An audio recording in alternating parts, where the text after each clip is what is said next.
Cabinet મંત્રી શ્રી બળવંતસિંહ રાજપૂતની ગરિમામય ઉપસ્થિતિમાં અંબાજી માતા પરિસર આંબાવાડી સિદ્ધપુર ખાતેથી શ્રી રામકથાનો પ્રારંભ થયો હતો. આ રામકથા 4 એપ્રિલથી 9 એપ્રિલ સુધી સિદ્ધપુર ખાતે યોજાઈ રહી છે. આ પ્રસંગે શાસ્ત્રી શ્રી રાકેશભાઈ ઠાકર શ્રોતાઓને રામકથાનું ધાર્મિક રસપાન કરાવી રહ્યા છે.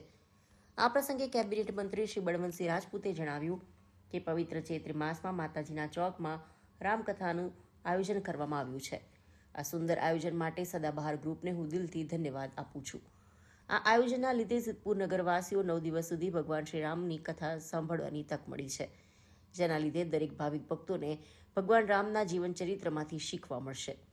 ઐતિહાસિક ધાર્મિક નગરી સિદ્ધપુરમાં સદાબહાર ગ્રુપ દ્વારા ભવ્ય રામકથાનું આયોજન કરવામાં આવ્યું છે, જેમાં સિદ્ધપુર નગરપાલિકા પ્રમુખ અનિતાબેન પટેલ, નગરપાલિકા ઉપપ્રમુખ સોનલબેન ઠાકર, એપીએમસીના ચેરમેન વિષ્ણુભાઈ પટેલ, અંકુરભાઈ મારફતિયા, જયેશભાઈ, સદાબહાર ગ્રુપના પદાધિકારીઓ, સંગઠનના આગેવાનો ઉપરાંત બહોળી સંખ્યામાં ધર્મપ્રેમી જનતા ઉપસ્થિત રહી હતી. આજે આપણા સૌ માટે એક આનંદનો દિવસ છે. આનંદનો દિવસ એટલા માટે છે સિદ્ધપુરમાં એક સદાબહાર ગ્રુપ હંમેશા સિદ્ધપુર શહેર અને આજુબાજુના વિસ્તાર માટે કોઈ પણ કાર્યક્રમો હોય એ લોકહિત માટે ને લોકોના ઉપયોગી માટેના કરતા હોય છે. આજે સદાબહાર ગ્રુપે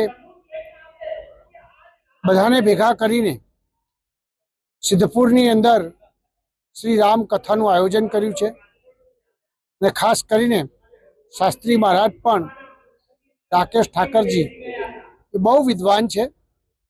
એમના મુખે આજે 9 દિવસ સુધી રામકથાનું આયોજન આજથી ચાલુ થયું છે. લોકો અદ્ભુત રીતે કહી શકાય બધી જ સુવિધા સાથે કોઈને જરા પણ તકલીફ ના પડે એ પ્રકારની વ્યવસ્થા સદા રૂપે કરી છે. ખૂબ દિલથી બિરદાવું છું, અભિનંદન આપું છું આ એક સરસ કાર્યક્રમ કરવા બદલ. અને તમામ દાતાશ્રીઓએ જે સહયોગ આપ્યો છે એમને પણ હું દિલથી બિરદાવું છું, અભિનંદન આપું છું.